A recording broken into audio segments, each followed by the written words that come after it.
శ్రీ గురుభ్యో నమ. శ్రీ లక్ష్మీ గణేశాయ నమ. యాదేవి సర్వభూతేషు దయారూపేణ సంస్థిత నమస్తస్యై నమస్తస్యై నమస్తస్యై నమో నమ. ఇవాళ శ్రీ పరాభవనామ సంవత్సరము ఉత్తరాయణము గ్రీష్మ ఋతువు నిజ జ్యేష్ఠ మాసము బహుళ నవమి గురువారము జూలై 9వ తారీఖున. ఇవాళ నవమి తిథి ఉదయం 5:54 దాకిన తర్వాత దశమి వచ్చేసింది. ఏమండి, దశమి తిథి తెల్లవారుజామున 4:30 దాకా ఉండండి. 9 తెల్లవారుజామున తెల్లవారితే 10 అనగా వరకు కూడా దశమి ఉన్నదనమాట. ఇవాళ నక్షత్రం అశ్విని నక్షత్రం ఉదయం 11:22 వరకు ఉన్నది. అయితే వాళ్ళ వర్జిత ముహూర్తాల విషయానికి వస్తే ఉదయం పూట వర్జ్యం 7:30 నుంచి 9 మధ్యలో వర్జ్యం ఉన్నది. అట్లానే మళ్ళా ఉదయం దుర్ముహూర్తం 10 గంటల నుంచి 11 గంటల వరకు ఉదయం దుర్ముహూర్తం ఉన్నది. అలానే మళ్ళా 3 గంటల నుంచి 4 గంటల వరకు కూడా మళ్ళా దుర్ముహూర్తం ఉన్నది. ఇవాళ వర్జము దుర్ముహూర్తాలతో కూడినటువంటి నవమితో కలిసినటువంటి దశమి తిథి గురువారం. అయితే ఇవాళ రోజున మీరు చేసేటటువంటి భగవద్ ఆరాధన ఏదైతే ఉందో అది మీరు చేసేటటువంటి పనులలో జాప్యం కాకుండా దోహదపడుతుంది. మేషరాశి వారు దక్షిణామూర్తి యొక్క స్తోత్రాన్ని చదవండి. వీలైతే శనగలను పంచిపెట్టండి ప్రసాదంగా. అది తద్వారా మీకు మేషరాశి వారికి అద్భుతంగా ఉంటుంది.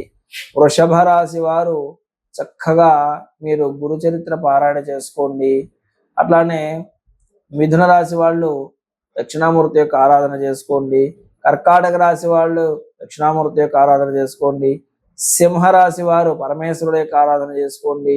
కన్యారాశి వాళ్ళు చక్కగా విశేషంగా నవగ్రహాల్లో గురుడు ఉంటాడు, ఆ గురువుకి సంబంధించినటువంటి స్తోత్రాలు ఉంటాయి, అవి పారాయణ చేసుకోండి. తెలియకపోతే ఈ నెంబర్లలో సంప్రదించి మా వాళ్ళు చెప్తారు, తెలుసుకోండి. అట్లానే తులారాశి వాళ్ళు పరమేశ్వరుడు యొక్క ఆరాధన, వృశ్చిక రాశి వారు పరమేశ్వరుడు యొక్క ఆరాధన, ధనస్సు రాశి వారు చక్కగా దక్షిణామూర్తి యొక్క స్తోత్రాన్ని చదువుకోండి. అట్లానే మకరము కుంభము ఈ 2 రాశుల వాళ్ళు కూడా ప్రత్యేకంగా వాళ్ళ గురువారం దక్షిణామూర్తి యొక్క స్తోత్రాలను మీరు పారాయణ చేయండి. మీనరాశి వాళ్ళు అట్లా ఖచ్చితంగా దత్తాత్రేయుడి యొక్క ఆరాధన లేదా దక్షిణామూర్తి యొక్క స్తోత్రాలు పారాయణ చేయడం ద్వారా అద్భుతమైన ఫలితాలు పొందొచ్చు. అయితే ఇవాళ రోజున మేషాది మీనరాశి వాళ్ళందరూ కూడా చేయాల్సినటువంటి పరిహారం ఏమిటి అని అంటే కనుక, మనకి నవగ్రహాల్లో గురుడు ఉంటాడు. ఎక్కడుంటాడంటే ఉత్తర భాగంలో ఉంటాడు అనమాట. దేవతల యొక్క గురువు గురుడు కాబట్టి యొక్క గురుడికి పసుపు పచ్చని వస్త్రం, చిన్నది జాకెట్ ముక్క కానీ రెబ్బన్ కానీ, జాకెట్ ముక్క శ్రేష్టం రెబ్బన్లో కన్నా కూడా, ఆ పసుపు పచ్చని జాకెట్ ముక్కను తీసుకొని వెళ్ళి గురుగ్రహానికి పసుపు నీటితోటి మీ చేతితో, మీరు ఏ నవగ్రహాలు ఎక్కడైనా సరే మనమే పూజ చేసుకోవచ్చు కాబట్టి పసుపు నీళ్లతోటి గురుగ్రహానికి అభిషేకం చేయండి, తొడవండి, చక్కగా పసుపు బొట్టు పెట్టండి, దానిపైన కుంకుమాలంకరణ చేసి మీరు తీసుకెళ్ళినటువంటి యొక్క పసుపు పచ్చని వస్త్రాన్ని దాని మీద కప్పండి. ఆ యొక్క విగ్రహాన్ని మీద స్వామివారికి సమర్పించండి. వీలైతే శనగలతోటి అక్కడ స్వామికి అర్చన చేయండి, లేదా శనగల్ని ప్రసాదంగా నివేదన చేయండి. తద్వారా మీరు అద్భుతమైనటువంటి ఫలితాలను మీరు పొందగలుగుతారు. ఆ యొక్క గురవే నమః గురవే నమః గురవే నమః అనే మంత్రాలు చదవచ్చు. తర్వాత దక్షిణామూర్తి యొక్క స్తోత్రాలు చదవచ్చు. అట్లానే దత్తాత్రేయుడి యొక్క స్తోత్రాలను ఈ రోజున పారాయణ చేసుకోవచ్చు. గురువు అనంటే మనకి దత్తాత్రేయుడు లేదా దక్షిణామూర్తి మాత్రమే. ఈ యొక్క విషయాన్ని మీరు గమనించాలి. ఇంకెవరు కూడా మనకి గురు స్వరూపంగా చెప్పబడలేదు.